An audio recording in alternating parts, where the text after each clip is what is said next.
trucs hein, comme ça hein, qu'on retient et après du coup on va fouiller un petit peu plus.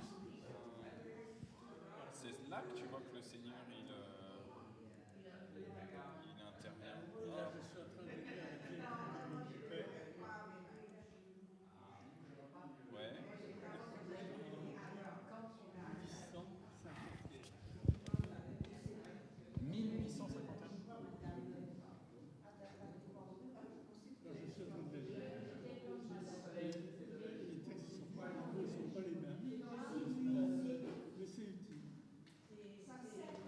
de voir autrement, de comprendre autrement. Je pense que c'est celle qui est sur la table de chevet. Parce que je sais qu'elle est plus vieille que le temps. Donc, je pense que c'est. Caro, tu prends un petit thé ou pas? Non.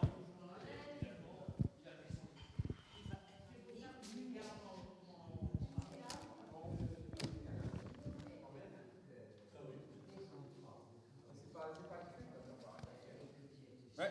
51. Non, même 41. Ah, oui. 41. Donc, 1800. ouais. Ah ouais. 1800. 41, bah oui, C'est encore plus ancien que ça. Oh. Ah ouais. Ah ouais. Impressionnant. Hein, Ah ouais. et quand tu penses que le Wow. temple il a 160 ans, tu vois, elle est plus vieille que le temple. 7 et 4, 8 et 4, 9 et 4, 13.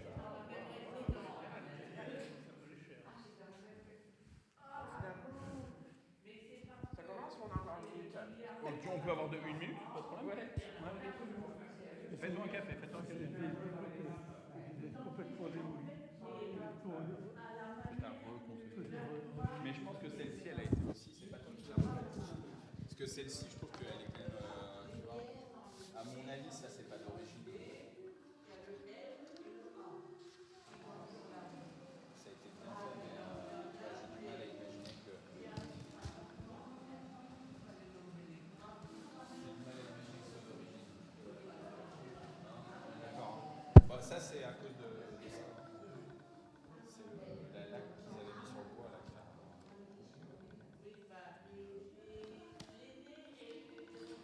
c'est peut-être un Jamainerais. Osterman. Ça c'était classique.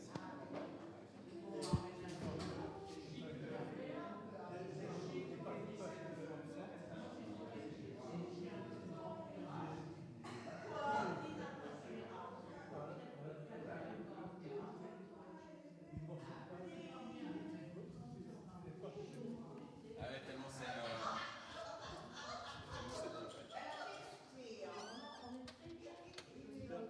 bien fait. Il me faut un coin pour travailler, pour faire de la revue. Alors après, trouver un local des fois aussi, savoir sortir du GSO aussi, de travail. À voir. Les amis, je vous propose qu'on s'installe tranquillement.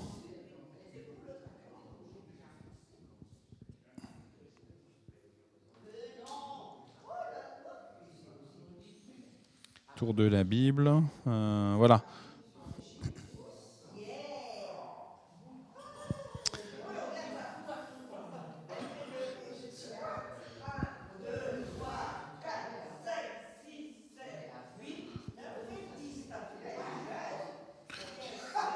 L'évangile pour aujourd'hui, c'est l'évangile selon Luc.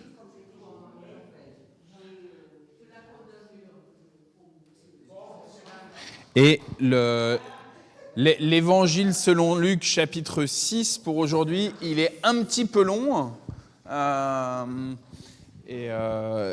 Il contient presque 50 versets. Et puis le psaume, c'est le psaume 50. Et même chose, il a un petit peu aussi, il y a une vingtaine ou trentaine de versets. Donc voilà, je propose qu'on... Ouais, je pense. Ouais. Là, on va beaucoup lire, les amis. Ceux qui veulent lire, sentez-vous libre. C'est une joie, voilà. Je sais que pour certains, c'est un petit peu coucou.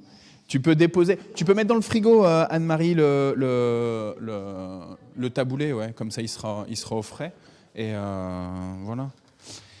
et puis, ouais, je sais que pour certains, c'est...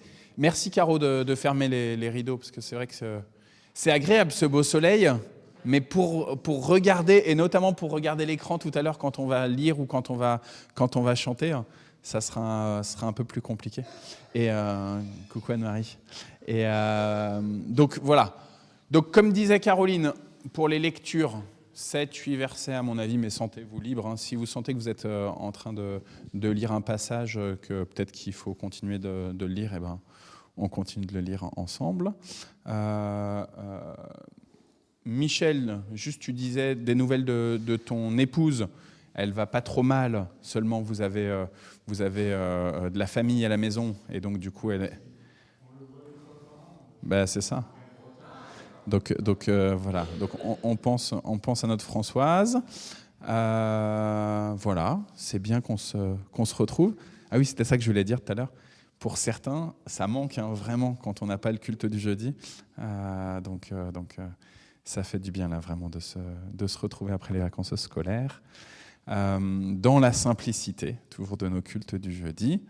Et puis Ida, je sais que tu le feras sûrement pas, mais à la fin du culte, on peut partager un repas. C'est toujours un bon moment. J'espère que tu viendras vite manger avec nous. Voilà, Seigneur, béni sois-tu pour ce soleil qui se lève. Béni sois-tu pour la chaleur de ta maison. Béni sois-tu, Seigneur, de ce que tu fais de nous une communauté, une famille prête à recevoir la nourriture qui nourrit pour l'éternité, à savoir ta parole. Seigneur, merci pour ce temps particulier de marche vers la fête de Pâques, qui nous rappelle que à la fois le temps de la repentance, mais aussi la finalité de la victoire, de ta victoire sur toute mort, Seigneur. Alors oui, béni sois-tu pour cette période de carême, et béni sois-tu pour cette famille, Seigneur. Nous te remettons ceux qui n'ont pas pu se joindre à nous ce matin, et bénis-les là où ils sont, Seigneur. Par le nom de Jésus-Christ. Amen. Donc, Anta, je te laisse démarrer. Je mets le psaume 50.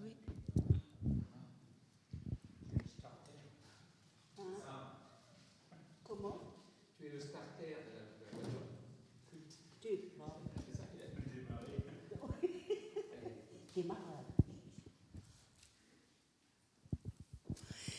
Psaume d'Asaph, le Dieu des dieux. Le Seigneur a parlé. Son appel retentit sur la terre, du lieu où le soleil se lève jusqu'au lieu où il se couche. À Sion, cité admirable de beauté, Dieu paraît resplendissant de lumière.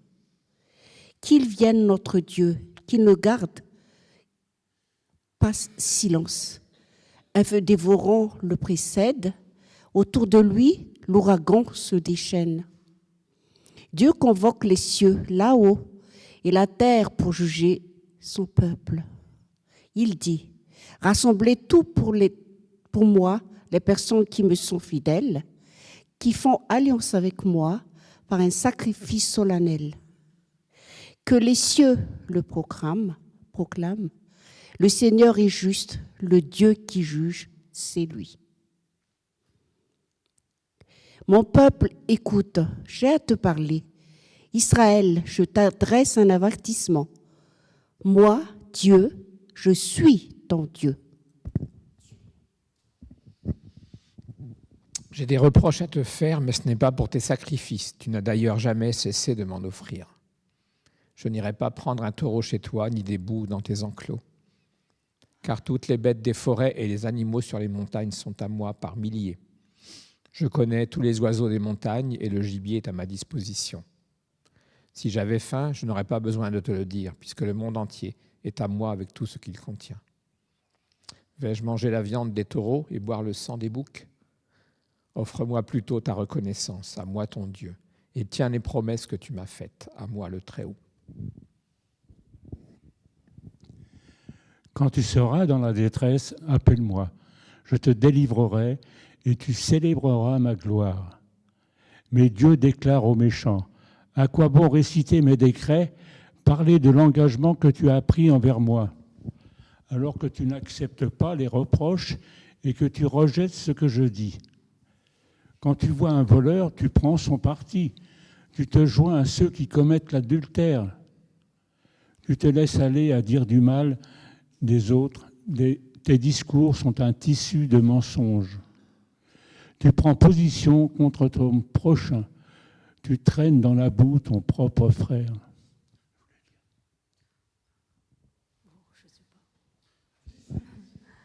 Voilà ce que tu fais, et tu voudrais que je ne dise rien?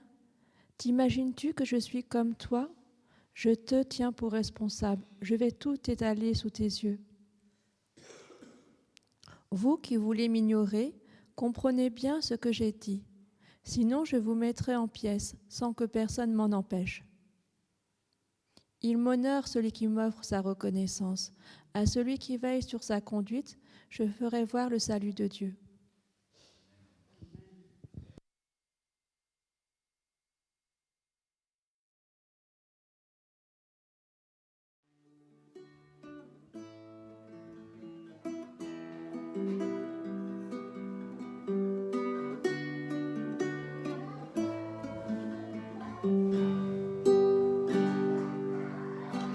Lumière du monde, venue dans l'obscurité, tu m'ouvres les yeux et je vois tant de beauté que mon cœur ému t'adore. Je sais que ma vie est en toi. Et me voici pour louer, me voici à tes pieds, me voici pour dire tu es mon Dieu. Car tout en toi est beauté, tout en toi est grandeur, tout en toi est merveilleux pour moi.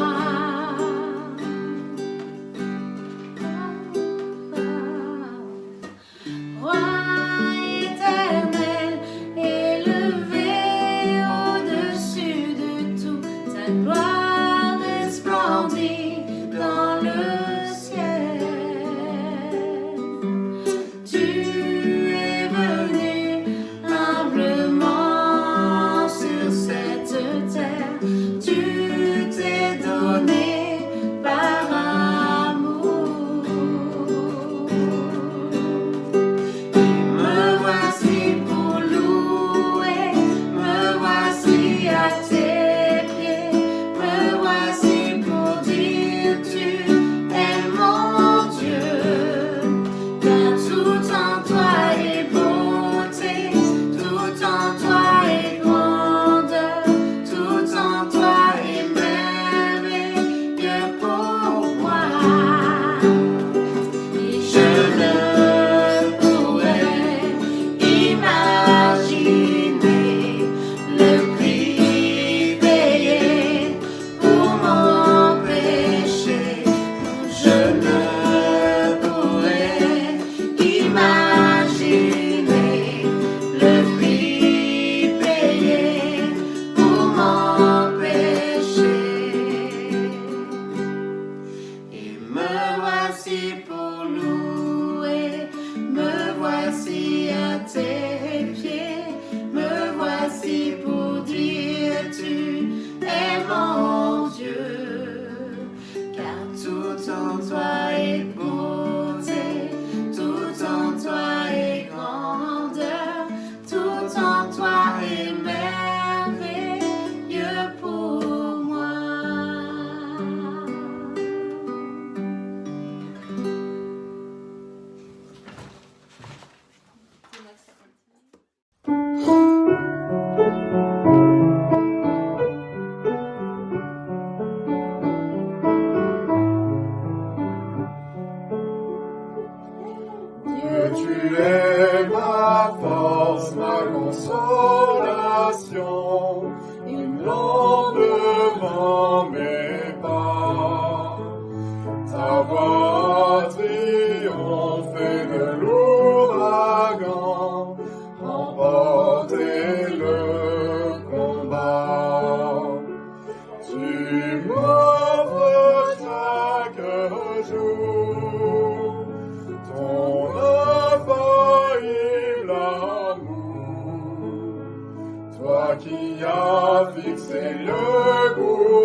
étoiles, sois mon encre, sois ma voix.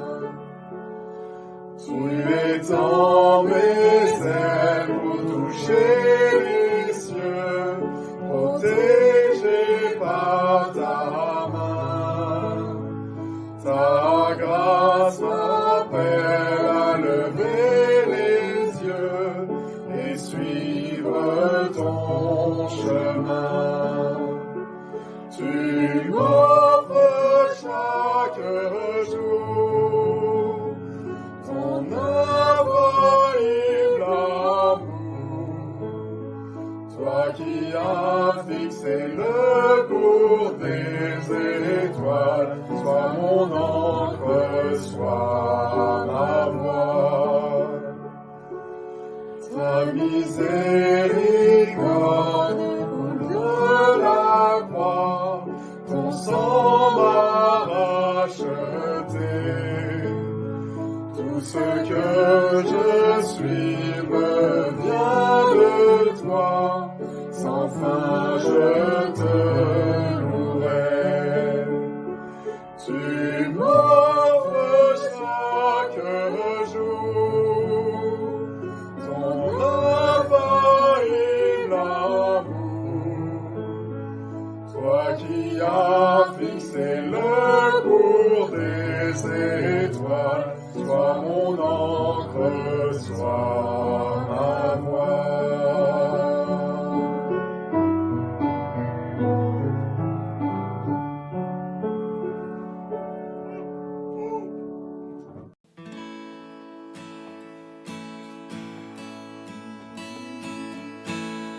Si la lune me glace et le soleil menace, créateur des étoiles, mon secours est en toi. Si les larmes ruissellent et que mon pas chancelle, créateur de la terre, mon secours est en toi. Je lève les yeux vers les hauts sommets, toi seul est mon Dieu, je proclamerai.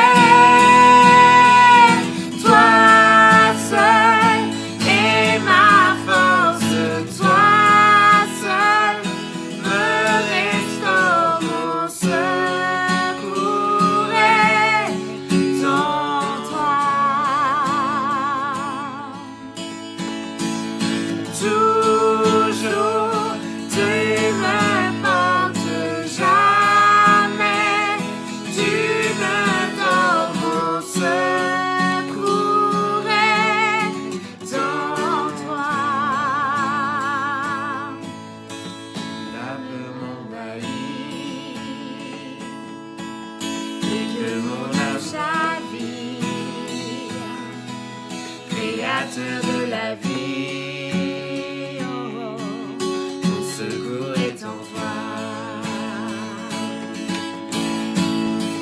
Je lève les yeux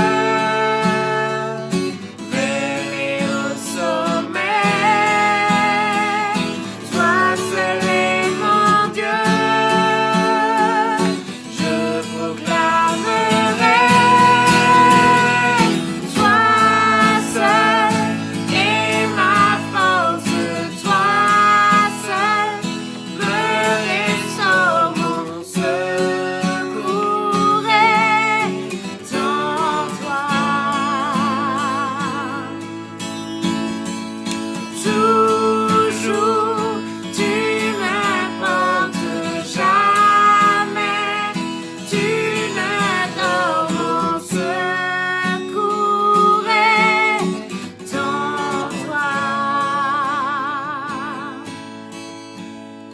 Ta victoire, mon espoir, ton chemin, mon destin, ton salut, mon refuge, tout est en toi. Ta victoire.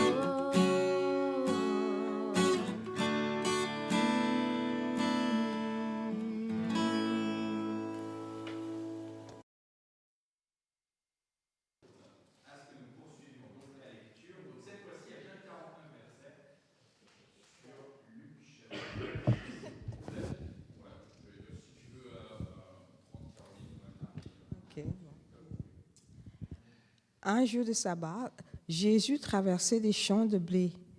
Ses disciples cueillaient des épis, les frottaient dans leurs mains et en mangeaient les grains. Quelques pharisiens leur dirent, « Pourquoi faites-vous ce qui n'est pas permis le jour du sabbat ?» Jésus leur répondit, « N'avez-vous pas lu ce que fit David un jour où lui-même et ses compagnons avaient faim ? Il entra dans la maison de Dieu, prit les pains offerts à Dieu, en mangea et en donna à ses compagnons, bien que nul n'avait le droit d'en manger, sinon les prêtres. Jésus leur dit encore, « Le Fils de l'homme est maître du sabbat. » Un autre jour de sabbat, Jésus entrait dans la synagogue et se mit à enseigner. Il y avait là un homme dont la main droite était paralysée. Les spécialistes des Écritures et les pharisiens observaient attentivement Jésus pour voir s'il allait guérir quelqu'un le jour du sabbat, car ils voulaient avoir une raison de l'accuser. Mais Jésus connaissait leurs pensées. Il dit alors à celui dont la main était paralysée, « Lève-toi et tiens-toi là, au milieu de tout le monde. » Il se leva et se tint là. Puis Jésus leur dit, « Je vous le demande, qu'est-il permis le jour du sabbat? De faire du bien ou de faire du mal? De sauver la vie d'un être humain ou de la détruire ?» Il les regarda tous et dit ensuite à l'homme, « Tends ta main. » Il le fit et sa main fut guérie. Mais les spécialistes des Écritures et les pharisiens furent remplis de fureur et se mirent à discuter entre eux sur ce qu'ils pourraient faire à Jésus. Anna.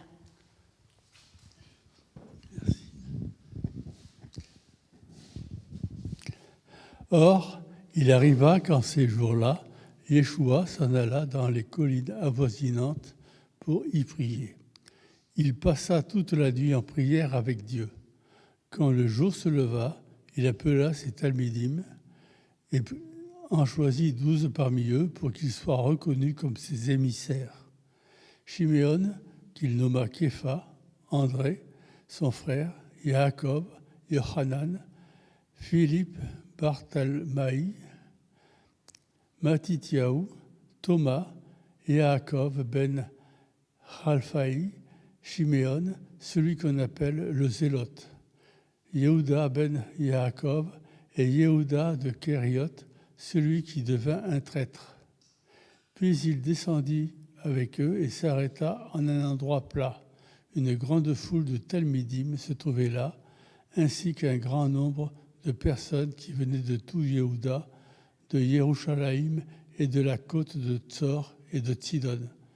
Ils étaient venus pour être guéris de leur maladie. Ceux que tourmentaient des esprits impurs étaient guéris, et toute la foule essayait de le toucher parce qu'une puissance sortait sans cesse de lui et les guérissait tous.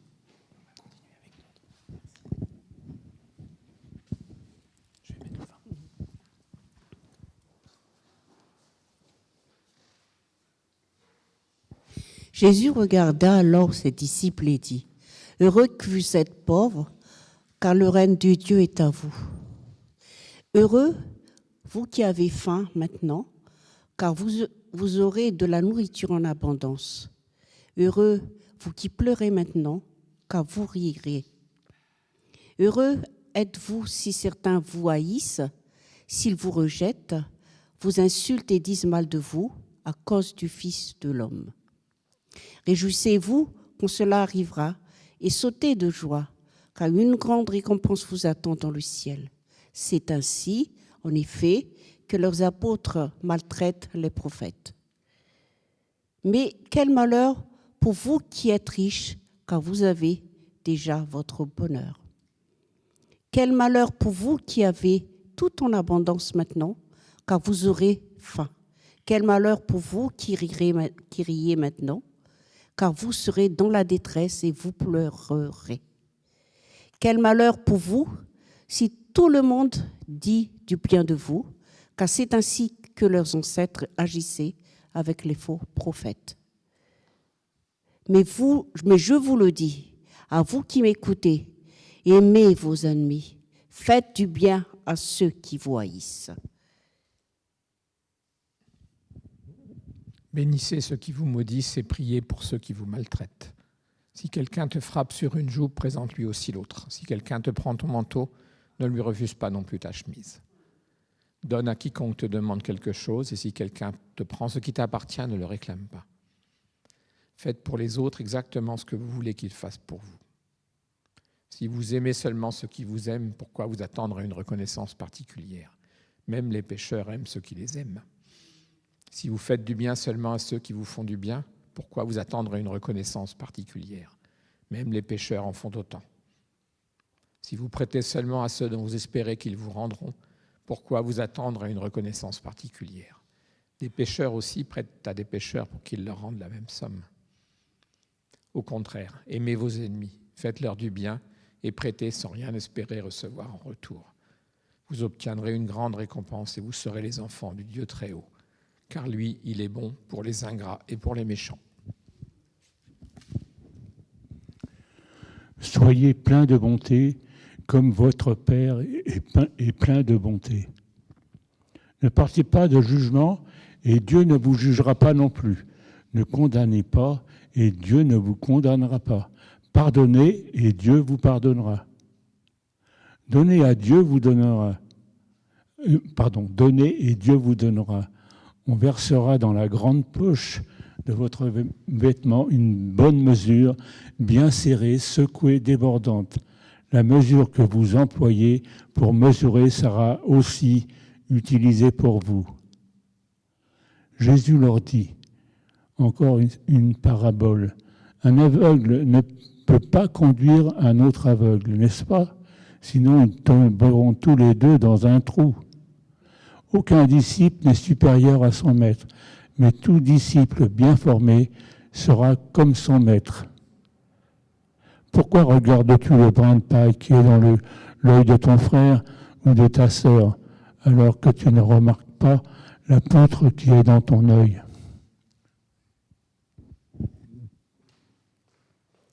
Comment peux-tu dire à ton frère ou à ta sœur, « Laisse-moi enlever cette paille qui est dans ton œil », toi qui ne vois même pas la poutre qui est dans le tien? Hypocrite, enlève d'abord la poutre de ton œil, et alors tu verras assez clair pour enlever la paille de l'œil de ton frère ou de ta sœur. Un bon arbre ne produit pas de mauvais fruits, et un arbre malade ne produit pas de bons fruits. Chaque arbre se reconnaît à ses fruits. On ne cueille pas des figues sur des buissons d'épines, et on ne récolte pas du raisin sur des ronces. Celui qui est bon tire de bonnes choses du bon trésor que contient son cœur. Celui qui est mauvais tire de mauvaises choses de son mauvais trésor. Ce que dit la bouche, c'est ce qui déborde du cœur. Pourquoi m'appelez-vous Seigneur, Seigneur, et ne faites-vous pas ce que je dis? Je vais vous montrer à qui ressemble celui qui vient à moi, qui écoute mes paroles et les met en pratique.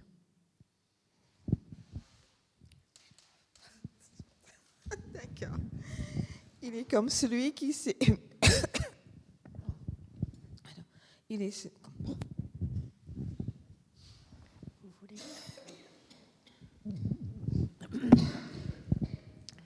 Il est comme celui qui s'est mis à bâtir une maison.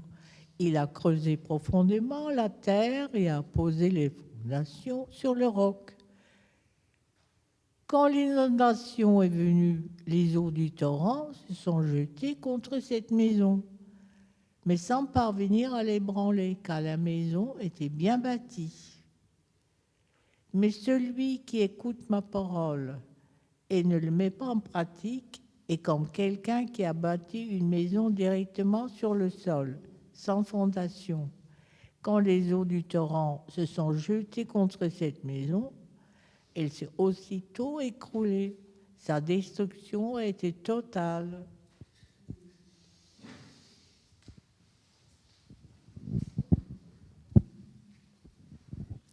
Merci beaucoup, les sœurs et les frères. C'était dense, hein? Et je suis sûr que du coup, vous avez percuté sur telle ou telle partie, mais peut-être pas sur l'ensemble de ce chapitre 6, tellement c'est dense. C'est tellement dense qu'on a souvent l'habitude de, justement, puisque chaque jeudi, on prend tout un chapitre, qu'il se passe presque tout en une seule fois. Mais on a bien entendu, là, dès le départ, il y a un sabbat où Jésus, il est repris par les pharisiens parce que ses disciples, ils sont en train de prendre les épis.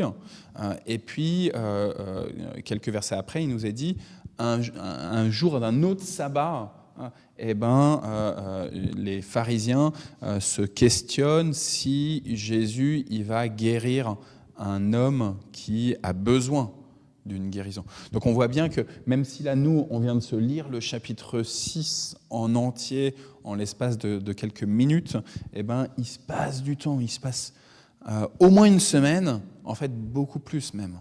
Beaucoup plus. Et on a aussi, évidemment, vous l'avez entendu, les béatitudes, les fameuses béatitudes dont on a l'habitude plutôt de les lire chez Matthieu, au chapitre 5. Là, ici, on a les béatitudes de Luc, avec quelque chose d'un peu étonnant, c'est qu'à la fois, il y a des béatitudes, mais il y a aussi des malédictions chez Luc. Heureux, vous qui avez faim maintenant, vous aurez de la nourriture en abondance. Heureux, vous qui pleurez maintenant, car vous rirez. Ok, ça on a l'habitude avec Matthieu chapitre 5. Mais ensuite, Jésus change de braquet. Malheur pour vous qui êtes riches, car vous avez déjà votre bonheur. Malheur pour vous qui avez déjà tout en abondance, car vous aurez faim, et ainsi de suite, et ainsi de suite. Et on voit bien là que dans ce début du ministère de Jésus, on est chez Luc, la tentation de Jésus dans le désert, là, les 40 jours, je parlais du carême tout à l'heure pendant le temps de prière, les 40 jours de Jésus dans le désert, c'est juste 2 chapitres avant.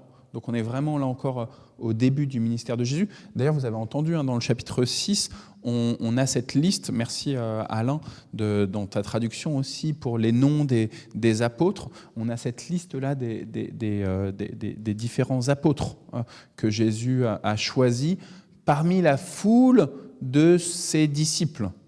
C'est certain qu'il va charger d'une mission particulière, mais finalement c'est parmi une foule beaucoup plus nombreuse.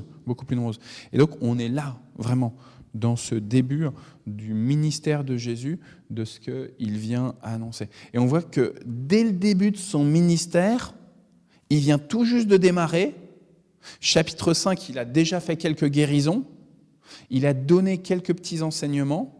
Dès le début de son ministère, en fait, il est agressé.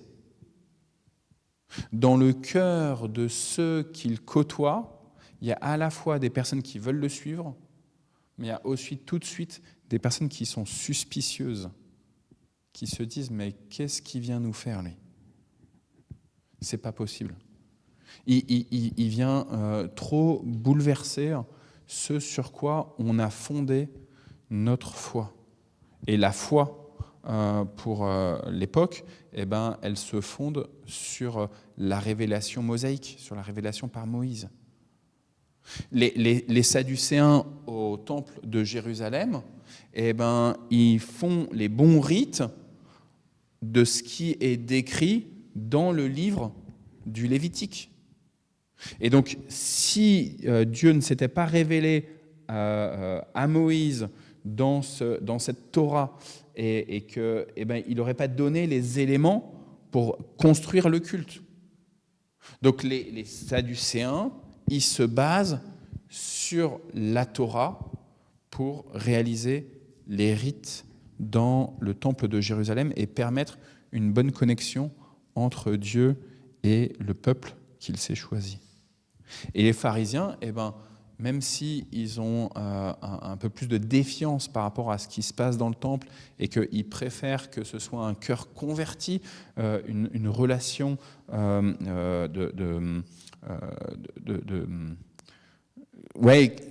pas dans le rite, mais dans la réflexion, dans la méditation de la Torah, c'est pareil, c'est aussi sur la Torah qu'il se base. Bref, ceux qui sont là qui sont les professionnels, qui sont les personnes zélées, comme vous, en fait, en venant le jeudi au culte, en milieu de semaine, en disant j'ai besoin de retrouver la communauté.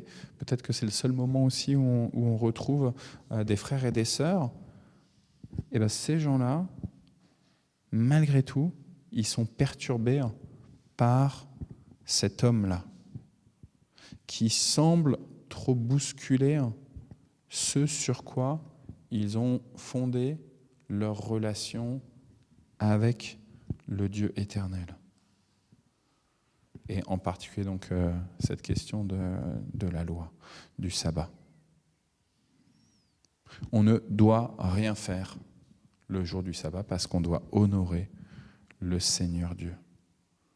On ne doit pas manger, enfin si, on doit manger, mais on ne doit pas cueillir, et on ne doit surtout pas faire d'actes de guérison, c'est ce qu'ils pensent, eux, à ce moment-là. Jésus, il pourrait simplement les envoyer balader en disant « vous êtes des bons à rien, vous allez mourir en enfer, vous n'avez rien compris ». Or, dans tout cet évangile, chapitre 6, Jésus, à la fois, il pose la béatitude, il pose aussi des paroles de malédiction, mais il ouvre des portes sur la compassion de Dieu. Dans ce même chapitre-là, de ce qu'on a lu tout à l'heure, Jésus nous enjoint, il enjoint ses disciples à aimer ceux qui nous font du mal, coûte que coûte. Je ne sais pas si ça vous a frappé, mais moi, c'est vraiment ce qui a été presque violent en moi-même, là. J'ai beau le savoir, aimez vos ennemis, bénissez ceux qui vous maudissent. Là, j'étais extrêmement frappé ce matin avec vous en entendant ce discours de Jésus, alors qu'il a déjà des ennemis. Il a déjà des personnes qui pensent dans leur cœur du mal de lui et qui vont accomplir leurs méfaits pour l'amener jusqu'à la croix. Bénissez ceux qui vous maudissent. Finalement, il n'y a pas grand-chose comme valorisation lorsqu'on bénit ceux qui nous bénissent, nous dit le Christ. Finalement, aimer ceux qui nous aiment, il n'y a pas de quoi s'enorgueillir. Et pourtant, d'ailleurs, c'est même pas une question d'orgueil de la part de Jésus.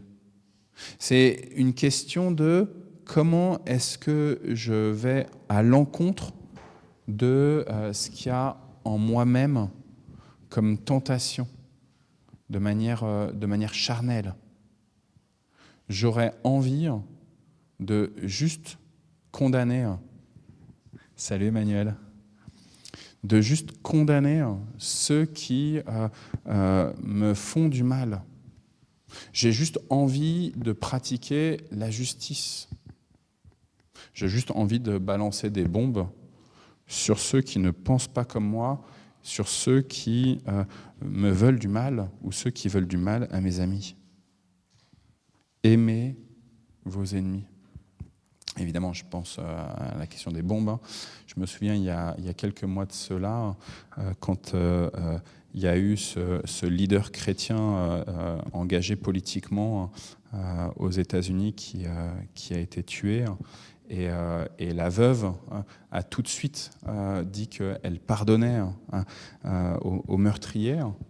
Et alors qu'elle osait dire ça, eh ben, l'homme politique de ce pays disait, lui, il ne pardonnera pas. Il ne veut pas pardonner. Et on voit bien les deux discours possibles. Est-ce que je suis prêt ? Moi, je ne sais pas à quel point elle arrivait vraiment à pardonner en le disant. Peut-être que c'était une manière aussi, parce qu'on croit que la parole de Dieu, lorsque Dieu prononce les choses, Dieu réalise les choses. Et donc, peut-être que c'était ça aussi qu'elle essayait de faire là elle-même, de le prononcer, cette parole de pardon, pour que dans son cœur, il puisse y avoir un pardon. Peut-être que c'était ça, elle, qu'elle vivait. Mais face à elle, un homme politique un peu trop adulé à mon avis par les chrétiennes et les chrétiens de son pays, lui disait non, je ne veux pas pardonner à quelque ennemi que ce soit. Or, notre Seigneur Jésus nous enjoint à pardonner. Et il suffit de se souvenir du coup de ce qui se passera au moment de la passion du Christ. Père, pardonne-leur, parce qu'ils ne savent pas ce qu'ils font. Merci Jean-Pierre. Alors voilà, qu'est-ce qu'on fait de tout ça dans notre quotidien ? Moi, je vous disais, quand je reçois ce message-là, sur le coup, c'est violent. Sur le coup, on se dit, mais oh là là là là, comment je vais m'en sortir ? Et puis, tout à l'heure, au début de ce temps de culte, dans la prière, je vous ai dit, on est là dans un temps de repentance. Comment est-ce que j'ose regarder ma vie comme une vie d'ennemi de Dieu et des autres ? Toutes les fois où finalement, par mes paroles pas ajustées, par mes silences, par mes gestes, par mes souffles, mes soupirs, toutes les fois où j'ai finalement brusqué, pour pas dire meurtri, celles et ceux que le Seigneur m'avait donnés comme proches, comme tout proches. Frères et sœurs, Jésus nous donne cette parabole. Construis ta maison avec des fondations solides, sur un roc. Ça veut dire que ça ne va pas être en fonction de moi-même, parce que je ne peux pas être la fondation de ma propre vie. Ça ne peut pas être mes propres objectifs de vie, pour mes propres ambitions. Si j'ai telle position, si j'ai telle famille, alors c'est bon, j'aurai bâti une bonne maison. Si j'ai tel métier, si j'ai tant d'argent sur mon compte en banque, si j'ai une montre qui coûte très cher avant mes 50 ans, alors c'est bon, j'ai bâti ma maison sur un bon roc. Oui, le Seigneur Jésus, dès le début de son enseignement, là dans Luc 6, nous dit « Basez-vous uniquement sur moi ». Tout à l'heure, quand on chantait les différents chants, vous le savez, je choisis les chants là dans notre sélection de chants que des frères et des sœurs ont enregistré pour nous il y a déjà quelques années maintenant.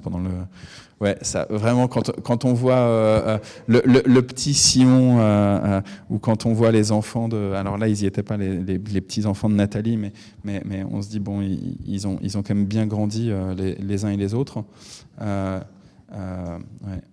Mais quand il y avait cette sélection de chants là, il y avait le dernier là, « Mon secours est en toi ». Ouais, c'était pendant le Covid.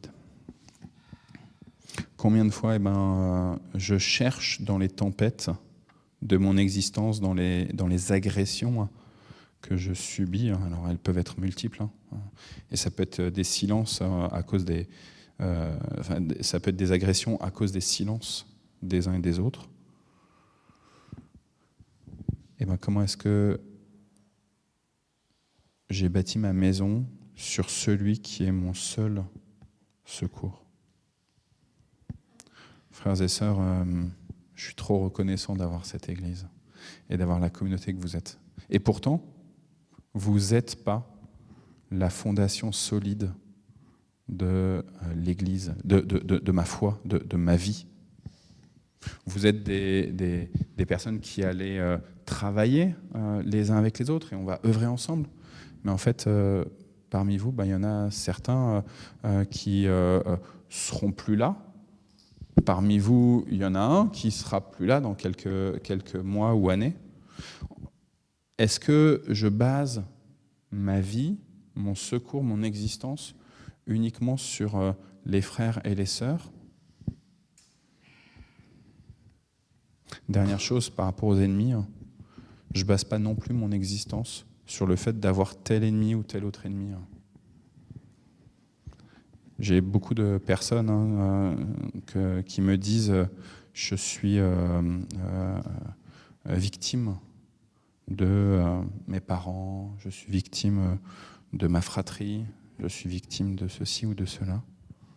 Je suis victime d'un patron ou d'une hiérarchie ou de collègues, etc. Ton existence et la fondation de ta vie, elle ne dépend pas de tes ennemis non plus. Aime-les. Toi, ta vie, elle est fondée uniquement sur celui qui est ton secours et ta forteresse. Il y a longtemps que je n'ai pas parlé.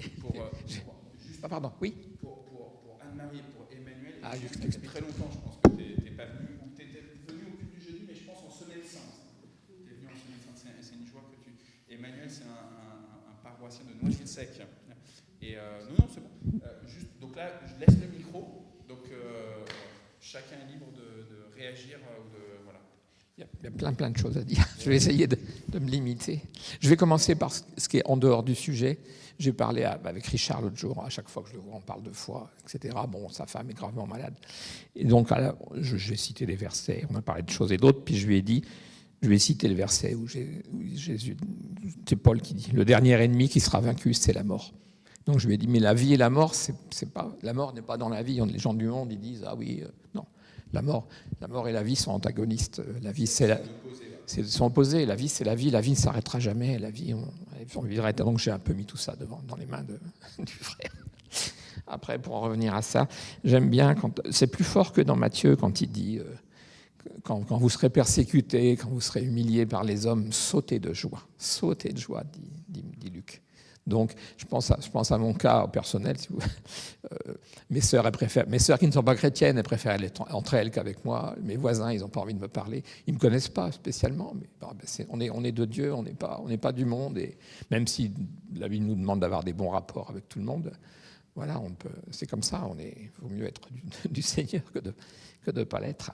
Après, je suis comme toi, c'est vrai que des fois, on aura envie de dire aux gens, écoutez, vous voulez pas, allez vous faire voir. Allez vous faire voir aux non-chrétiens, mais voilà, c'est pas ce qu'on nous demande.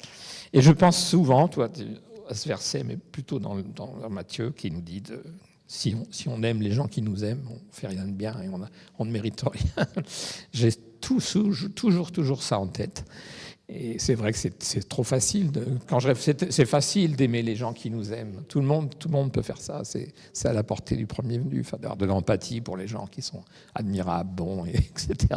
Mais qu'est-ce que c'est difficile d'aimer ceux qu'on n'aime pas, ceux qui ne sont pas aimables. Voilà. Qu'est-ce que c'est difficile. Qu'est-ce que ça demande de prendre sur soi et de travailler. Je voulais dire autre chose, mais ça m'est sorti de la tête. Mais pas grave. Moi, c'est surtout par rapport à, justement, d'aimer ceux qui nous font du mal. Justement, récemment, j'ai eu quelqu'un qui m'a vraiment déçue. Et ça, parce que j'aime beaucoup cette personne. Et elle m'a déçue. Et j'étais torturée. J'ai tendance à être rancunière un peu, pardon Seigneur. Et même que j'ai dit, non. Il ne faut pas que je sois comme ça. J'ai demandé à quelqu'un d'autre, ça, pour avoir un autre avis. Peut-être que moi, je suis vraiment susceptible ou quoi.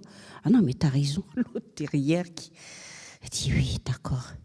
Mais vraiment, puis j'ai vraiment prié. J'ai prié, j'ai dit c'est pas possible.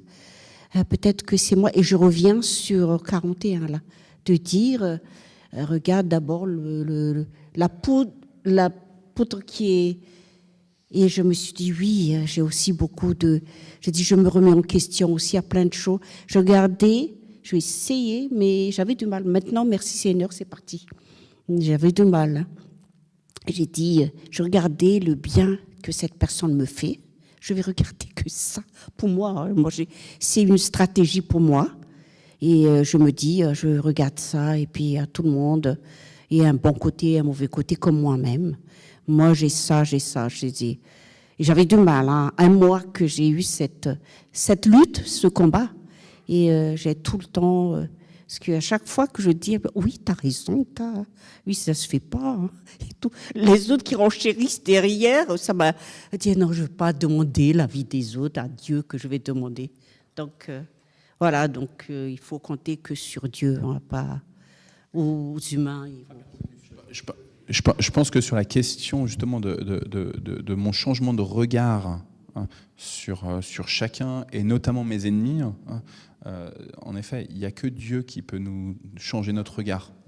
Et je trouve que c'est intéressant ce que tu pointes, c'est que quand on essaye nous-mêmes, par nos propres efforts, et ben, souvent, on se heurte, peut-être au début à essayer, on fait des efforts, etc., et puis, en fait, comme la personne, elle ne change pas de toute façon. Hein, et donc, la fois suivante où elle nous refait un coup de couteau, ouais, parce que c'est difficile. Mais en fait, même quand on n'ose pas dire, alors c'est toujours mieux si on ose dire à la personne, évidemment, mais en fait, le Seigneur est capable de changer malgré tout, d'enlever cette rancœur et cette amertume et de renouveler notre regard vraiment sur la personne. Je pense que quand, vous savez, il y a Pierre qui demande à Jésus combien de fois on doit pardonner à notre frère, je veux dire, 7 fois, 70 fois, c'est juste pas possible, quoi. C'est juste pas possible. Quand on nous fait un sale coup, on pardonne peut-être éventuellement avec nos propres efforts une fois, avec nos propres efforts une deuxième fois, une troisième fois, mais 7 fois, 70 fois, c'est juste pas possible. La seule possibilité, c'est quand on dit à Jésus, sois le roc de mon existence. Tu me demandes d'aimer mes ennemis, c'est difficile pour moi. C'est même impossible, exactement. J'en suis totalement incapable, mais malgré tout, tu es la fondation de ma vie. Continuer de dire, voilà, j'ai fait indirectement, un peu lâchement, on va dire, je n'osais pas dire. Donc indirectement, la personne vraiment a compris ce que je voulais transmettre, indirectement. Hein. Mais ce n'est pas besoin d'être comme ça, comme un serpent, mais je l'ai fait comme ça. Et la personne a vraiment, mais elle a changé, mais vraiment. Gloire à Dieu. Et le Seigneur, tiens, Jean-Pierre. Ah, pardon. Et le Seigneur, il est capable aussi de changer les autres, en fait. Oui, c'est lui qui va le faire. C'est Juste une petite dernière chose par rapport à la politique. Je vais me permettre de donner un conseil à moi et à vous. Évitons de courir après le personnel politique qui fait des beaux discours qui séduisants, qui font des discours séduisants. Et bon, derrière, il y a souvent des choses pas claires. souvent. Michel, il ne veut pas parler. Ouais, je pense que la question de la politique, enfin, pour moi, elle est tellement complexe. Je suis reconnaissant à la fois pour les sœurs et les frères qui osent s'engager dans la vie de la cité, hein, et en même temps, on voit bien que quand tu te lis à un parti, quand tu te lis à une personne politique, à un groupe, tu es lié, quoi. Et donc, tu perds de la liberté chrétienne, etc. Mais, ouais. À l'époque, il y a quelques années, j'avais suivi la campagne d'Alain Juppé pour les primaires. J'avais été à un meeting de Juppé à Paris. Mais c'est pire qu'une secte, quoi. C'est de la folie. Il y a une ferme, il y a un truc de fou, quoi. On imagine. Je tombais des nues. Hein. Je vous dis, je me suis dit, mais je l'ai dit après à mes amis chrétiens, mais je dis, c'est plus qu'une secte. Ils sont complètement fanatiques, les gens. Ça les soulève. Quand il est arrivé, alors que c'est Juppé, oui, c'est pas le charismatique par excellence. Ça. J'étais sidéré de voir ce que ça créait chez les gens. C'était Alain Hallyday, en fait. Non, mais en fait, tu vois, ce qui est intéressant, c'est que là, pendant les vacances, Esther, elle a pour la première fois été dans un match de foot. Elle a été voir le PSG Monaco. Et en fait, quand elle est revenue, c'était la toute première fois. Elle aime le foot, mais c'était la première fois qu'elle était dans un stade. Et ce qu'elle a remarqué, c'était ça. C'était l'ambiance, la ferveur, etc. Et tu la retrouves dans plein de groupes comme ça. Alors, est-ce que quelqu'un veut dire quelque chose? Liv? Jésus nous demande la perfection. Lui, il était parfait. Moi, je ne le suis pas. On me fait une cochonnerie, n'importe quoi. J'en ai eu dans ma vie, elle va être longue. Eh bien, je ne pardonne pas. Je n'ai pas la paix.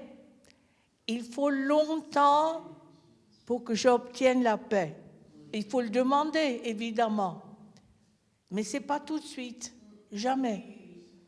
Mais aimer mes ennemis, non, je ne peux pas. Je veux dire, je les ignore après, je tourne le dos. Mais de les aimer, non. Mais j'obtiens la paix quand même. Après, en même temps, Liv, c'est aussi ça le défi, c'est que Jésus, hein, il est celui qui parle et qui fait advenir, qui a voulu que tu sois à l'existence et donc que tu sois ici, mais il a aussi voulu qu'il y en ait d'autres qui soient là. Et donc, comment est-ce qu'on entend de sa parole aussi une parole voilà, il met des personnes qui sont des fois qui agissent pas forcément très très bien vis-à-vis de nous, mais que c'est quand même des créatures de Dieu. Juste, j'avais une image qui m'est venue là, puisqu'on parle de fondation, on parle des tempêtes ou de non-fondation, hein, le sable, et je me disais, ok, on a tous là l'image des 3 petits cochons hein, avec le loup qui souffle, mais finalement, même une maison qui est construite sur de bonnes fondations, eh ben, il peut y avoir des infiltrations. Et tu vois, dans ta rue, Liv, eh ben, ça n'arrête pas. Moi, depuis que je suis arrivé à Mantes-la-Jolie, la rue Port-au-Saint, c'est quand même la galère, quoi. On voit que le dessous de ta rue, c'est quand même le gruyère. Et que régulièrement, eh ben, il y a des problèmes au niveau des toitures à cause de fondations qui sont ébranlées parce qu'il y a des infiltrations, etc. Et en fait...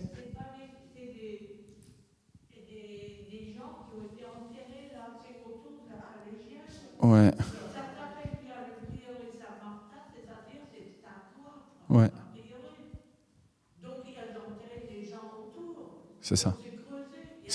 Mais du coup, on a construit des appartements, des immeubles et des maisons, tu vois, sur des endroits où finalement le sol n'était pas adéquat. Ou alors, vous savez, des fois, on a ça, on a des... je pense là dans le courrier de Mantes, on parlait dans celui de la semaine dernière de résidence, je pense que c'était au Mureau, où ils ont le chauffage au sol et il y a eu les canalisations du chauffage au sol qui ont pété. Et du coup, ceux du dessous, eh ben, ils ont eu une infiltration par le plafond avec une eau très chaude, évidemment, qui a complètement tout pourri l'appartement. Et ceux du dessus, ben, leur sol, il est plus stable. Tu vois ? Il peut y avoir, même si on a fait des fondations solides, il peut y avoir des infiltrations.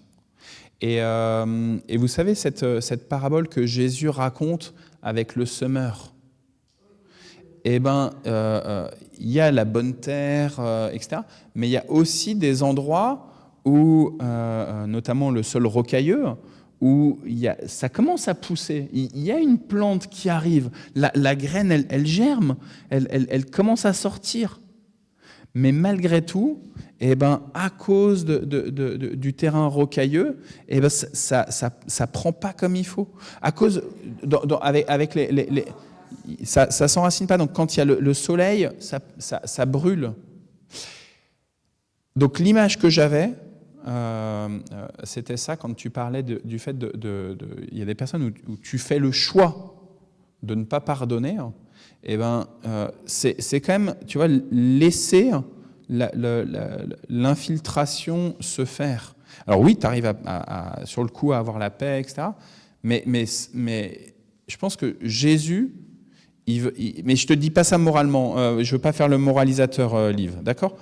Mais en fait, Jésus, il veut que tu puisses aussi lui dire, Seigneur, tu es la fondation, donc je te laisse le pardon aussi de ces personnes-là.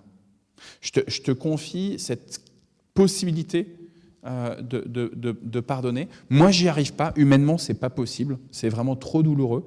J'ai pas envie même. Mais je te laisse le boulot, je te laisse le faire parce que je pense que ta parole, elle est bonne parce que tu es quelqu'un qui est capable de tout transfigurer, de tout renouveler, de tout réajuster. Et tu vois, et oser dire à Jésus, Seigneur, moi, j'y arrive pas. Vraiment, c'est trop dur. Moi, je vous ai déjà parlé quand on s'est séparé d'avec la mère de ma fille aînée. Je veux dire, je voulais juste sa mort à elle. Et tout ce qu'elle m'a fait de mal, eh ben, c'était insupportable. Et j'ai même cherché à ôter ma propre vie. Mais en fait, je ne sais pas si je lui ai pardonné. Mais j'ai confié le boulot à Jésus en disant, t'es la fondation de ma vie, alors occupe-toi de ma relation avec elle. Moi, je ne peux pas. Mais toi, tu es capable. Tu vois ce que je veux dire ? Mais je ne veux pas faire le moralisateur, Liv, d'accord ? Et je pense que je suis dans la même situation que toi, souvent. Humainement, on ne peut pas pardonner. Voilà. Moi, j'ai souvent parlé de cet exemple. Ça vient d'une autre religion. J'ai une amie musulmane qui est vraiment très, très pratiquante. Et un jour, une de ses amies lui a fait une vacherie. Et c'était vraiment choquant. Et pourtant, cette personne était hospitalisée. Et je vois ma copine préparer la nourriture pour elle. Et je dis, mais pourquoi tu fais tout ça ? Elle dit, mais là, voilà, sur son lit d'hôpital, elle ne mange pas. Elle est en très mauvaise forme alors qu'elle doit manger. Elle dit qu'elle n'aime pas la nourriture des Blancs, donc elle ne mange pas. Donc ma copine passe son temps, le peu d'argent qu'elle avait, à préparer des plats. Et moi, j'étais bouche bée. J'ai dit, mais pourquoi ? Et puis, tout étonnée, très simplement, elle m'a dit, je dois le faire parce qu'elle est dans le besoin. Elle a besoin que quelqu'un lui fasse ça. Ça ne me coûte rien. Et je continue à regarder. Et en plus, et après la convalescence, je vais aller chez elle, m'occuper d'elle parce que son mari ne sait pas comment faire. Et après, je prendrai mes distances, mais je ne lui ferai pas de reproches. Elle ne saurait jamais pourquoi j'ai pris mes distances. Et moi, je l'ai regardée. J'ai dit, mais moi, je serai incapable de faire ce qu'elle a fait. Mais tout simplement. Et son étonnement quand j'ai dit, mais pourquoi ? Elle me dit, mais ma religion dit que je dois aider quelqu'un. Non. Non, c'était tellement simple, tellement direct, que j'ai commencé à questionner mon attitude, parce que c'est très bien de pardonner. Ceux qui te pardonnent, ceux qui t'aiment, tout ça, mais ce que tu n'aimes pas. Oui, et ça m'a changé. Ça venait d'une musulmane, une religion qui a plutôt mauvaise presse en France. Mais cette personne m'a montré plein de choses. Merci, Corinne.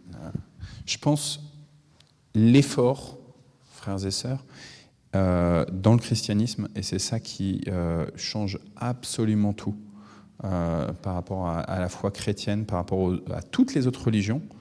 Le seul effort qui nous est demandé, c'est de confier à Christ absolument tout. C'est-à-dire que dans toutes les religions, c'est pour ça que je voulais, enfin tu vois, le livre que je te dis, je veux pas faire le moralisateur. Dans toutes les religions, mais même des fois dans le christianisme, mal compris. En fait, on nous donne des impératifs sur voilà ce que tu dois faire, ce que tu dois faire, ce que tu dois faire dans tes rapports humains. Dans la foi chrétienne, ce que Jésus nous dit, c'est tu ne peux rien faire. Tu n'y arriveras pas par tes propres forces, par tes propres moyens. Tu vas peut-être réussir un petit peu, mais tu vas aller droit dans le mur.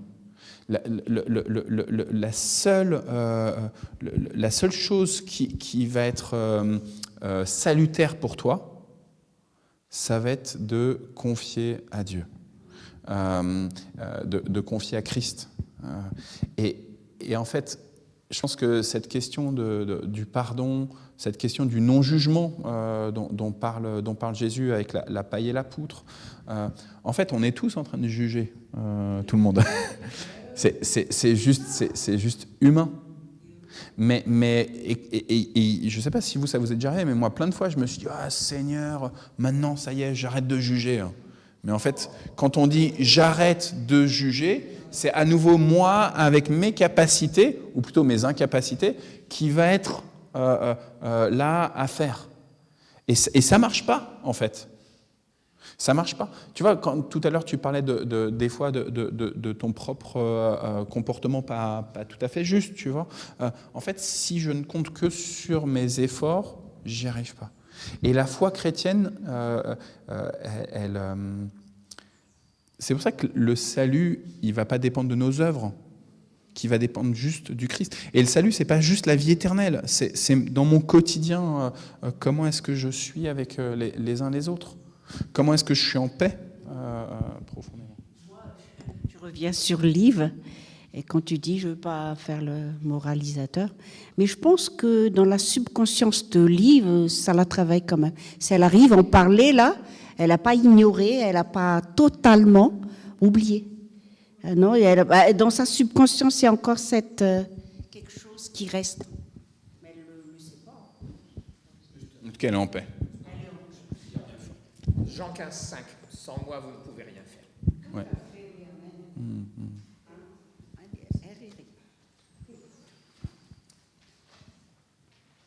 Ce qui m'aide personnellement, quand je ne peux pas pardonner ou je n'arrive pas, chaque fois que je suis devant Dieu et je dis « Ah là là, j'ai fait une bêtise, pardon », je m'arrête et je dis « Mais je suis tout le temps en train de demander pardon et je n'arrive pas. » Je pense à notre Père. Donc, maintenant, j'essaie vraiment d'y réfléchir. Si je n'ai pas vraiment pardonné, je dis, bon, je mets ça au pied du Seigneur. Voilà. Est-ce que quelqu'un veut encore rajouter quelque chose? Sinon, je vous propose qu'on passe au temps de prière.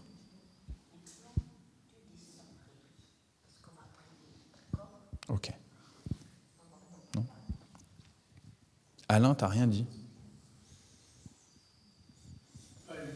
C'est pas évident. Ok.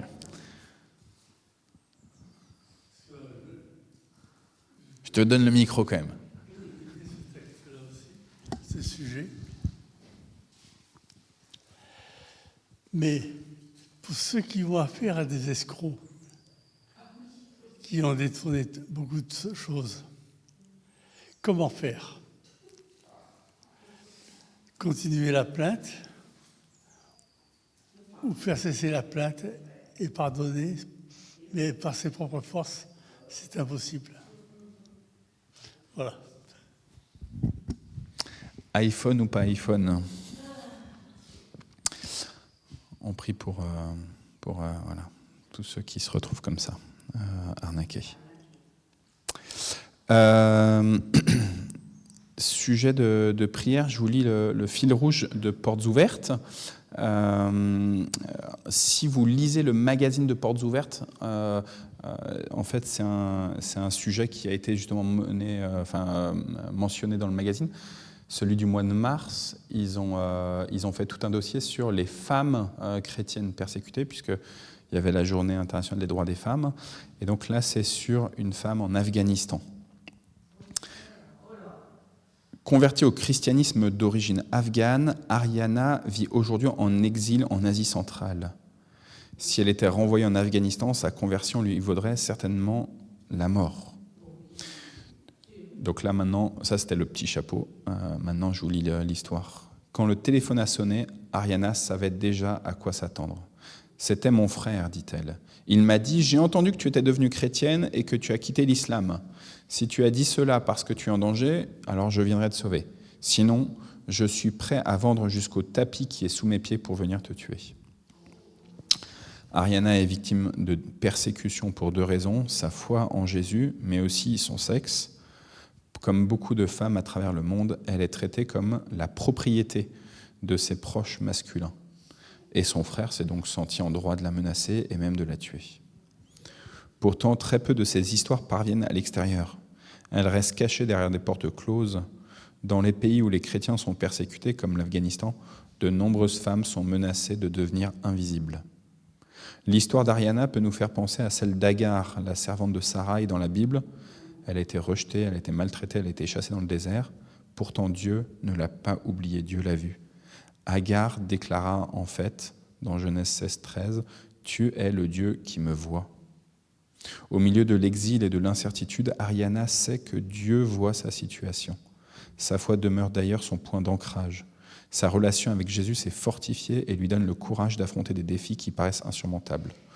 Aujourd'hui, elle partage sa foi avec d'autres femmes réfugiées. Certaines sont chrétiennes, d'autres musulmanes, mais toutes trouvent auprès d'elles une écoute et une espérance. Même dans l'ombre de la persécution, l'espérance continue de grandir. Alors, en dehors de Ariana, donc c'est un prénom d'emprunt, comme à chaque fois avec Porte Ouverte, est-ce que vous avez d'autres sujets de prière ? Comme je l'ai dit dans mon SMS, j'étais avec Richard. Donc ça, ils m'ont jamais trop dit où elle en était, sa femme Geneviève, donc a plusieurs cancers. Elle était à l'hôpital, pas pour la chimio parce qu'elle ne la supportait plus, mais pour essayer de se retaper un peu. Et ils l'ont renvoyée à la maison. Je sais qu'elle revenait le jour où j'y étais. Il y a une infirmière qui va être là pour... Je ne sais pas où du tout elle en est. Moi, j'imagine que ça ne va pas bien s'il la ramène chez elle. Donc voilà. Donc, Richard, il est tombé. Il a toujours mal au dos. Il ne va pas voir. Il perd un peu la tête aussi. Donc ils ne sont vraiment pas bien tous les deux. Donc, je lui parle 2 fois souvent. J'ai proposé que tu viennes voir, mais il ne lui a pas transmis. Non, ça ne l'intéressera pas. Et donc, en fait, je vais essayer de lui envoyer un message, de lui dire que tu serais prêt à aller parler avec elle. Ça, bon, je ne suis pas de pain de proposer. Donc voilà, continue à prier pour eux. Et voilà. Et puis le salut de ma maman, on discute, c'est sympa, mais on ne parle jamais de foi. Ça, c'est difficile. Qu'est-ce que c'est dur de lui parler de foi. Voilà, quelques sujets. Merci. Donc on prie toujours, et pour ta maman, et pour ton ancien propriétaire, et surtout son épouse qui est bien malade. Est-ce que vous avez d'autres sujets de prière ? Est-ce que Alain, on peut prier pour Lydie, pour Nicole ?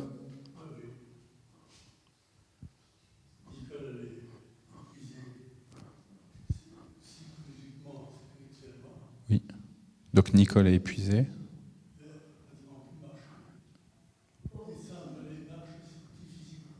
Ouais. C'est quoi ? C'est au niveau du genou que c'est difficile.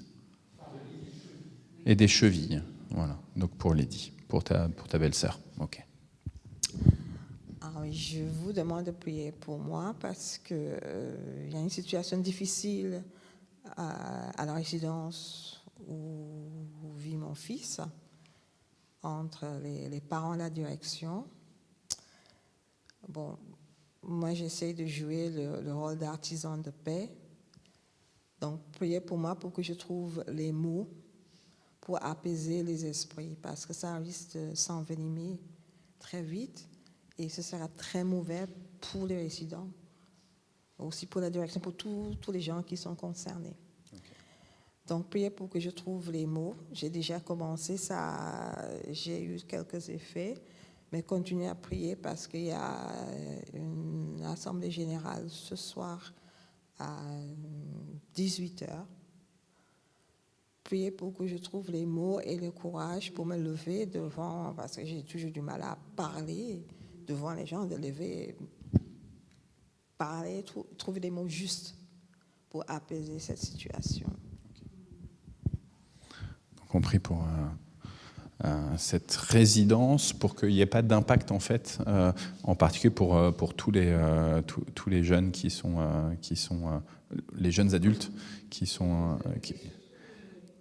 retrouvent pas impactés par des conflits entre leurs propres parents et ceux qui les gèrent en fait. Ok.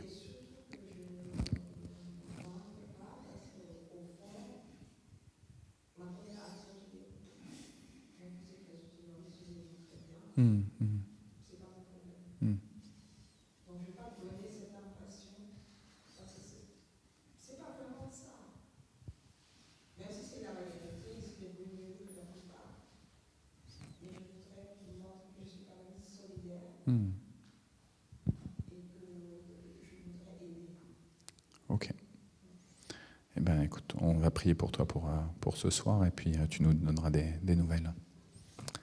Est-ce qu'il y a d'autres sujets de prière?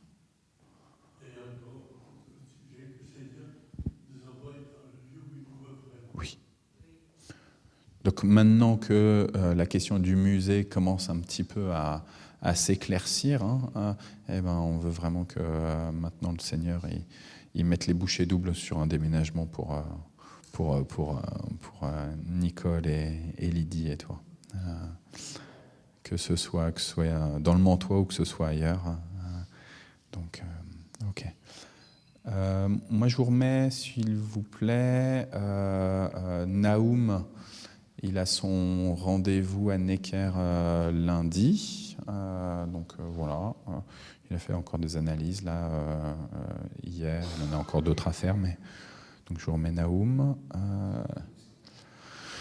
Pour l'instant, il est encore avec sa cortisone là dans les yeux là, et donc on va voir lundi là où l'UVI tel en est. Donc voilà. Mais c'est quand même une petite angoisse. Donc voilà. Je vous confie aussi, tout à l'heure on parlait de politique. Je pense, voilà, toute la question des élections là. On voit que dans certains endroits c'est assez calme, dans d'autres c'est beaucoup plus houleux. Donc voilà, je pense que on n'a pas grand-chose à faire, seulement prier. Et c'est le Seigneur qui va agir dans les cœurs. Donc, priez pour nos différentes communes. Vraiment, votre prière elle est importante pour vos concitoyens du monde, même si, comme disait Jean-Pierre, vous avez aussi le pied déjà dans le royaume de Dieu, et que c'est là votre première citoyenneté. Vous avez aussi un pied dans ce monde. Et donc, si Dieu vous a incarné, c'est aussi pour que vous puissiez prier pour ces élections de dimanche et de dimanche prochain. En particulier, je vous confie ceux qui sont de notre communauté et qui sont engagés dans plusieurs villes, que ce soit à droite, à gauche, au centre, ou je ne sais pas où. Ils sont, voilà, donc il y en a qui sont de tous bords dans cette communauté. Donc voilà. Et puis là-bas, je vois l'affiche du groupe des femmes qui a sa réunion trimestrielle ce samedi. Donc priez aussi pour cette réunion, pour que les deux intervenantes qui viennent, qui s'appellent Caroline et Emmanuel, elles puissent pas seulement accompagner dans un atelier d'activité manuelle, savon, crème de jour, mais aussi qu'elles puissent avoir des paroles qui encouragent, qui réconcilient, qui restaurent le cœur des sœurs qui seront présentes. Voilà. Et puis ici, une dernière chose aussi, il y a un programme de formation théologique qui est proposé à partir de ce samedi-là. Ça sera une fois par mois, pendant 2 heures sur Zoom, le deuxième samedi du mois. Il y a des affichettes là-bas. Je vous encourage tous à le faire. C'est accessible, mais c'est quand même c'est déjà de la théologie, quoi. Donc on passe du catéchisme à du catéchisme un peu plus ambitieux, si vous voulez. C'est gratuit. C'est le mouvement des attestants dans lequel je suis, là, le mouvement confessant de notre union, qui organise ça. Et il y a quand même pas mal d'inscrits déjà, et donc je pense que ça va être vraiment bien, mais priez aussi pour ça. C'est ce samedi, c'est qui est Jésus-Christ, et c'est un professeur de la faculté de Aix-en-Provence qui va intervenir. Voilà. Je réfléchis par rapport aux frères, aux sœurs. Si on peut aussi, tout à l'heure on parlait de Geneviève et de la question de sa maladie. On a aussi une sœur de l'église là, qui a un pancréas. Là. Donc priez pour elle.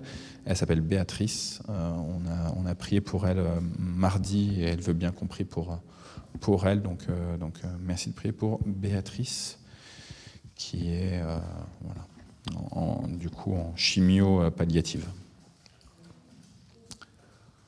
Voilà. On prie ?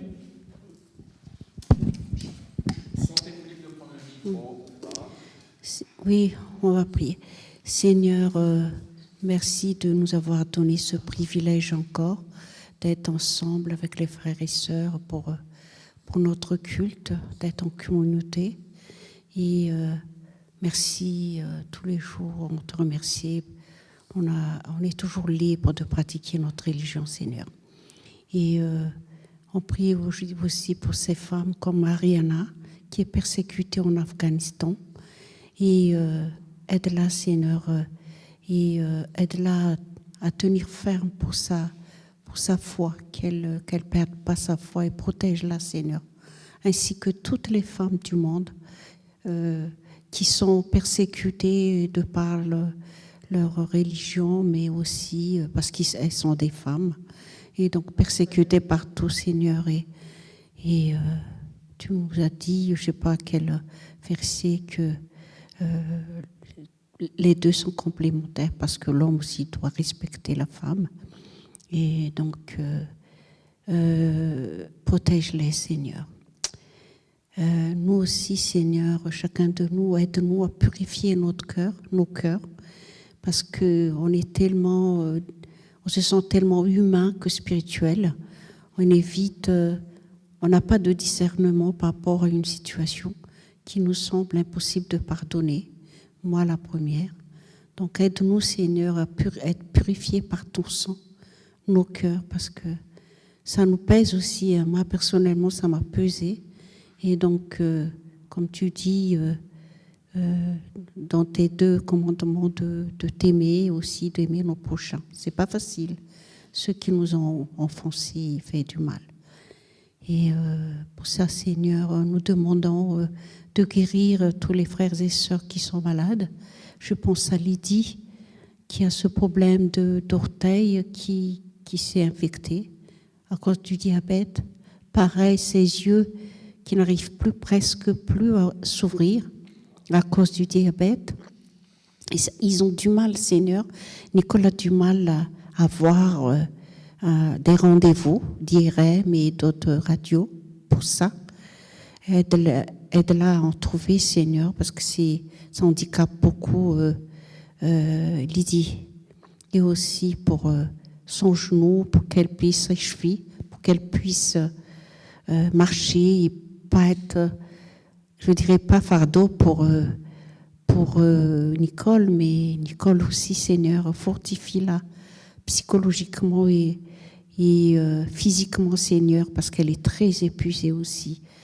Et aussi Alain, qui conduit ces 2 femmes. Donc, nous te demander aussi de donner une visibilité de leurs demandes de logement, Seigneur, et aide-les à discerner et aide-les à avoir une visibilité.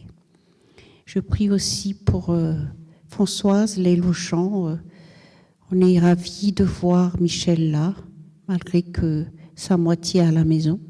Et c'est vrai que merci Seigneur, hein, gloire à toi, parce que ça s'est atténué la douleur dans son dos. Merci Seigneur. C'est vrai que c'est peut-être grâce à l'acupuncture, mais surtout grâce à toi que ça a marché, que nous espérons, Seigneur, qu'elle va trouver une place à l'hôpital de douleur, à l'hôpital de Mantes.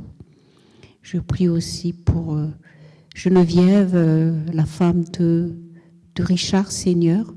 On ne sait plus vraiment comment ça va se passer, ça va se finir, mais tout simplement, Seigneur, aide-les à venir vers toi pour être apaisés, ainsi que Richard, Seigneur. Et quelle que soit l'issue de la maladie de Geneviève, je apaise sa douleur, Seigneur, tout simplement, vraiment. Parce que je n'ai jamais vraiment senti autant de douleur, mais ça va être vraiment... Et voilà, Seigneur, tu sais ce qui est mieux pour elle et pour Richard. Et pour toutes les guerres, là, il y a corrige le cœur des dirigeants, Seigneur, et aide-nous. Dimanche prochain, on va voter. Moi-même, je ne sais pas qui dans ma commune, mais je suis encore en train de réfléchir. Je ne les connais pas spécialement.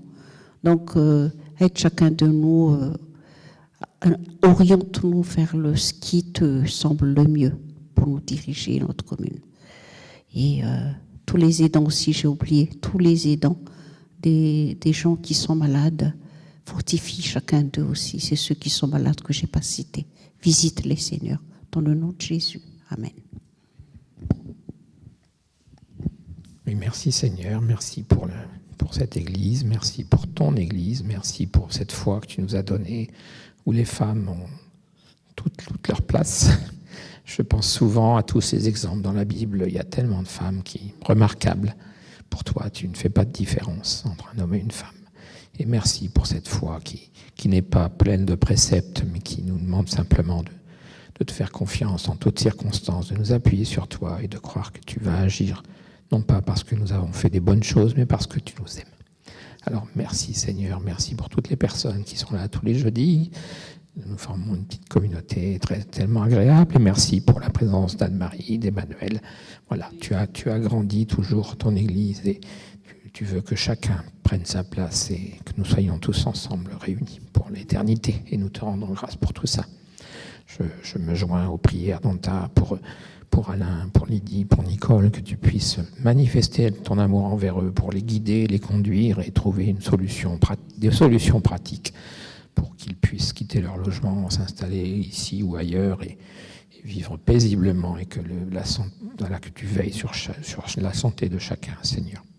Je te remets ma maman, Seigneur, je la vois souvent, on parle, mais jamais de foi, parce que c'est quelque chose qu'on n'arrive pas à aborder, alors que tu puisses, comme tu as visité toutes ces femmes musulmanes dans le monde entier qui t'ont découvert par des rêves ou des songes, faire la même chose pour ma maman, te révéler à elle, simplement. Voilà. Merci. Je te prie pour Naoum aussi, que les médecins puissent enfin trouver la raison de ce qu'il a, pour trouver le traitement qui soit adapté. Ça fait longtemps maintenant, c'est pas simple. Alors voilà, interviens, manifeste-toi et aide aussi Françoise dans son quotidien. Voilà, merci si l'acupuncture a pu l'aider.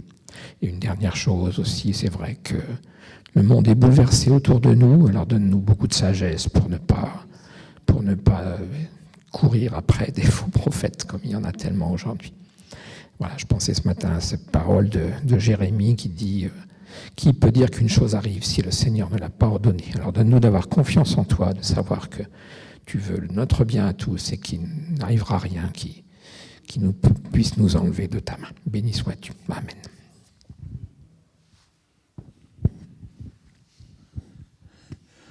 Oui, je veux te bénir, Seigneur, parce que pour tous tes bienfaits, pour ta parole que nous avons lue ce matin, que nous avons partagée.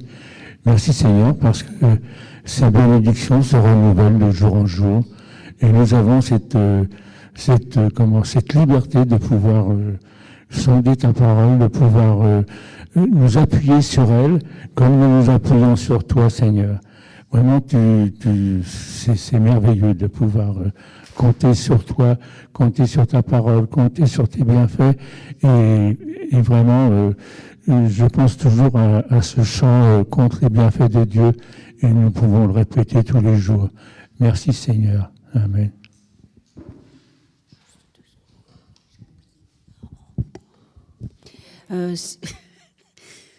Seigneur, je reviens vers toi aussi pour Caroline. Combien on a envie de parler, même devant nos enfants, mais on n'ose pas trop, il n'y a pas d'opportunité. Permets-lui, Seigneur, de parler pour cette résidences qui en ont besoin de ces jeunes adultes, Seigneur, et parle à sa place, Seigneur. Donne-lui ton Esprit Saint pour l'encourager, pour l'orienter.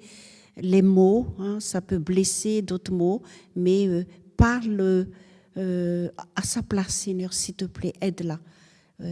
Transmets ce qu'elle voudrait transmettre à ces gens-là et que ton Esprit Saint agisse. Au nom de Jésus. Amen.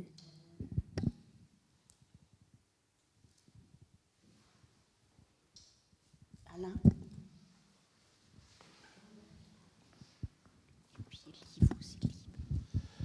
Merci notre Dieu, notre Père, merci Seigneur. Merci Saint-Esprit de nous conduire pour prier, intercéder pour chacun d'entre nous, mais en même temps pour ceux qui nous causent des torts, des ennuis. Interviens pour eux, touche leur âme, leur cœur, leurs pensées. Attire-les à toi et conduis-les pour qu'ils soient délivrés de ce chemin de la perdition. Seigneur, merci pour chacun d'entre nous. Je te demande de venir aussi, de répandre ton Esprit Saint sur nous, pour que nous soyons de plus en plus près de toi et avec toi, pour ton service, pour ta gloire. Louange à toi, merci pour ces instants de liberté dans notre pays que tu nous donnes pour te prier et te louer, pour étudier l'Écriture, pour comprendre ce que tu veux nous faire savoir et voir. Oui, louange à toi, Seigneur. Merci, Père, pour Jésus-Christ. Amen. Je crois que tout a été dit. Amen.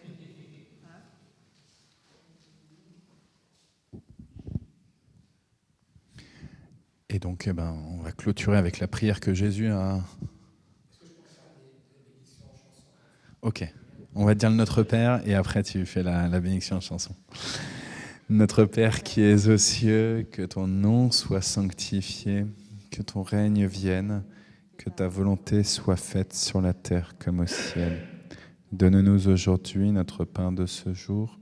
Pardonne-nous nos offenses, comme nous pardonnons aussi à ceux qui nous ont offensés.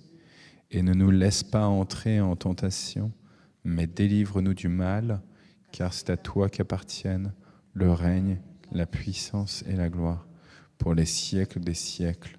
Amen. Amen. Est-ce que Riri va chanter avec toi ou pas ? Et donc, on finit toujours par une bénédiction. Donc, je me suis permis de m'incruster, parce que j'aime bien, je ne peux pas empêcher de chanter. Donc c'est Pierre Lachat qui a écrit ce chant, en fait. C'est récent. Que la grâce de Dieu soit sur toi, pour t'aider à marcher dans ses voies. Reçois tout son pardon et sa bénédiction. Va en paix, dans la joie, dans l'amour. Amen. Merci beaucoup. Merci Jean-Pierre. Merci d'être le messager de la bénédiction de Dieu. Je vous souhaite à tous un bon jeudi, reposant, béni. Et puis, donc, pour ceux qui le souhaitent, on partage un repas. Je crois qu'il y a un rougail qui nous attend ce midi. Soyez bénis.